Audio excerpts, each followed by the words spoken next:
महावीर स्वामी से जुड़े रोचक तथ्य। महावीर स्वामी के बचपन का नाम वर्धमान था। कहा जाता है कि जब वर्धमान अपनी माँ के गर्भ में आए, उसी दिन से उनके घर, नगर और राज्य में धन धान्य की समृद्धि प्रारंभ हो गई। इसलिए जन्म के पश्चात उनका नाम वर्धमान हो गया। वर्धमान महावीर ने 12 साल तक मौन तपस्या की और तरह तरह के कष्ट झेले।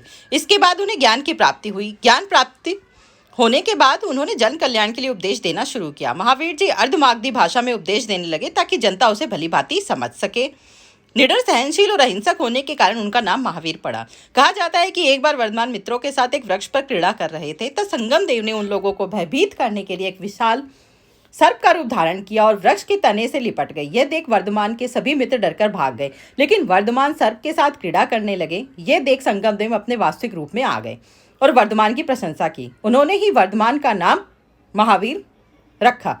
अपनी तपस्या से महावीर स्वामी ने समस्त इंद्रियों पर विजय प्राप्त कर ली थी। इस कारण उन्हें जितेंद्रिय भी कहा जाता है। वे वीर, अतिवीर और सन्मति के नाम से भी जाने जाते हैं। 72 साल की उम्र में पावापुरी बिहार में कार्तिक कृष्ण अमावस्या को उन्होंने मोक्ष प्राप्त किया। इस दिन जैन धर्म के लोग घरों में दीपक जलाकर दीपावली मनाते हैं। महावीर स्वामी की प्रसिद्ध एवं प्रेरक कथाएं। महावीर स्वामी के जीवन से जुड़ी कई प्रसिद्ध एवं प्रेरक कथाएं हैं, लेकिन यहाँ हम आपको उनकी प्रसिद्ध कथाओं के बारे में बताने जा रहे हैं। महावीर स्वामी और ग्वाले की कहानी। एक दिन संध्या के समय महावीर गांव के निकट पहुंचे तो वहां एक वृक्ष के नीचे निश्चल खड़े होकर ध्यान करने लगे। तभी एक ग्वाला अपनी कुछ गायों को लेकर वहां आया और उन्हें संबोधित करके बोला, हे मुनि, मैं गांव में दूध बेचने जा रहा हूं, मेरे लौटने तक मेरी गायों का ध्यान रखना। इतना कहकर उनका जवाब सुने बिना वह वहां से चला गया। कुछ समय बाद वह लौटा तो देखा कि महावीर स्वामी ज्यों के त्यों खड़े हैं, लेकिन गाय वहां नहीं है। उसने पूछा, मुनि, मेरा पशुधन कहाँ है? महावीर ने कोई उत्तर नहीं दिया तो इधर उधर देखते हुए वह जंगल में घुस गया और पूरी रात वहां अपनी गाय तलाश करता रहा। इसी बीच गायें चरकर लौट आई और महावीर को घेर कर बैठ गई। सुबह थका मांदा ग्वाला लौटा तो गायों को वहां देखकर आग बबूला हो उठा। इस मुनि ने मुझे तंग करने के लिए मेरी गायों को छिपा दिया था, अभी इसकी खबर लेता हूं। यह कहकर उसने गायों को बांधने वाली रस्सी अपनी कमर से खोली और महावीर पर वार करने को हुआ। तभी एक दिव्य पुरुष ने वहां प्रकट होकर उसे रोक दिया और कहा, ठहरो मूर्ख, यह क्या अपराध करने जा रहे हो? तुम बिना इनका उत्तर सुने अपनी गाय इनकी रखवाली में छोड़ गए, अब पूरी गाय पाकर भी इन्हें दोष दे रहे हो। मूर्ख, ये भावी तीर्थकर हैं। यह सुनकर ग्वाला महावीर के चरणों में गिर पड़ा और क्षमा याचना करके वहां से चला गया। महावीर स्वामी और चंड कौशिक सर्प से जुड़ी दूसरी कथा। सत्य और परम ज्ञान की प्राप्ति के लिए जब महावीर स्वामी श्वेतांबरी नगरी के घनघोर जंगल में कठोर तप करने के लिए जा रहे थे, तभी वहां के कुछ गांव वालों ने उन्हें हमेशा क्रोध में रहने वाले एक चंड कौशिक सर्प के बारे में बताया और उन्हें उस जंगल में आगे जाने के लिए रोकने का प्रयास किया, लेकिन निडर महावीर स्वामी जंगल में चले गए। वहीं कुछ देर चलने के बाद क्षीण और बंजर जंगल में महावीर अपने ध्यान के लिए बैठ गए। तभी क्रोधित चंद कौशिक सर्प वहां आया और अपने फन फैलाकर महावीर की तरफ आगे बढ़ने लगा, लेकिन इसके बावजूद भी महावीर अपने ध्यान से विचलित बिल्कुल भी नहीं हुए, जिसे देख चंड कौशिक जहरीले सर्प ने महावीर के अंगूठे में डस लिया। वहीं इसके बावजूद भी महावीर ध्यान में मग्न रहे और उनका सर्प के जहर का कोई असर नहीं पड़ा।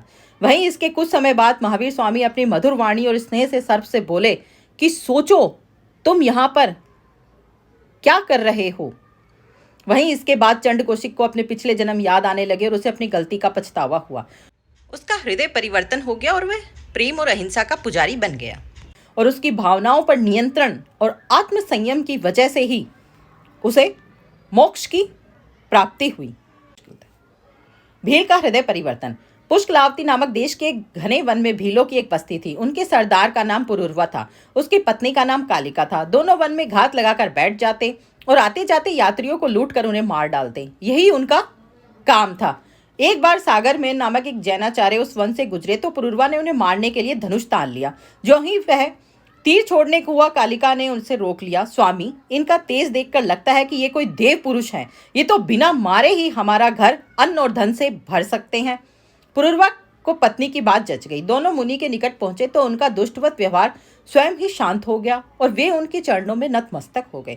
मुनि ने अवधि ज्ञान से भांप लिया कि वह भील ही 24वें तीर्थकर के रूप में जन्म लेने वाला है, अतः उसके कल्याण हेतु उन्होंने उसे अहिंसा का उपदेश दिया और अपने पापों का प्रायश्चित करने को कहा।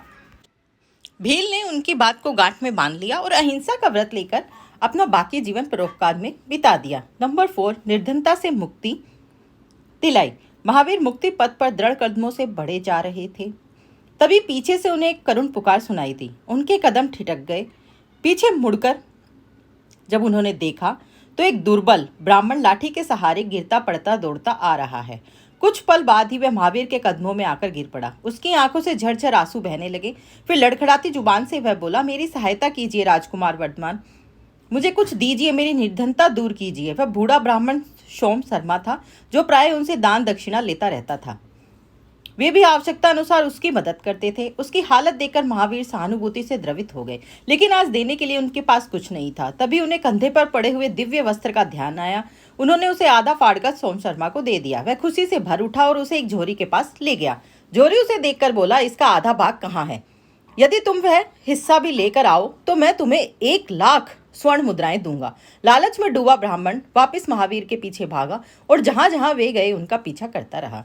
लगभग 1 साल बाद महावीर के कंधे से कपड़े का वह टुकड़ा गिरा तो सोम शर्मा उसे ले भागा और 1,00,000 स्वर्ण मुद्राओं में उसे बेच दिया।